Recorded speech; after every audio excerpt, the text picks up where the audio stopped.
দুপুরে আজ ভেবেছিলাম ঘুমোবো না, কিন্তু অনেকক্ষণ বসার পর কখন জানি ঘুম এসে গিয়েছিল। তবে শ্রীহুর দয়ায় বেশিক্ষণ নয়, ওই 15 থেকে 20 মিনিট।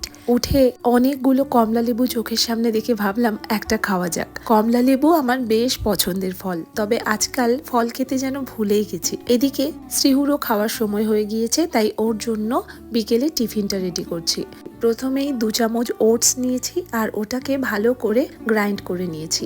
এখন একটা বোলের মধ্যে ওই গ্রাইন্ড করে নেওয়া ওটস, সাথে নিয়েছি একটা ডিম, কিছুটা গাজর আর কিছুটা পেঁয়াজ। এরপর অ্যাড করেছি অল্প পরিমাণে জিরে। আর শ্রীহুর যেহেতু 1.5 বছর বয়স হয়ে গিয়েছে, তাই ওকে এখন খাবারে অল্প পরিমাণে লবণ দিই। বাটিতে নেওয়া সমস্ত উপকরণের সাথে অল্প পরিমাণে জল দিয়ে ভালো করে মিক্স করে নিয়েছি। এরপর প্যানের মধ্যে দিতে হবে অল্প পরিমাণে বাটার, আর তাতেই এই মিক্সচারটা দিয়ে অমলেটের মতো ভেজে নিয়েছি। প্রথমবার ওকে এরকম ভাবে অমলেট দিলাম আর ও খুব খুশি।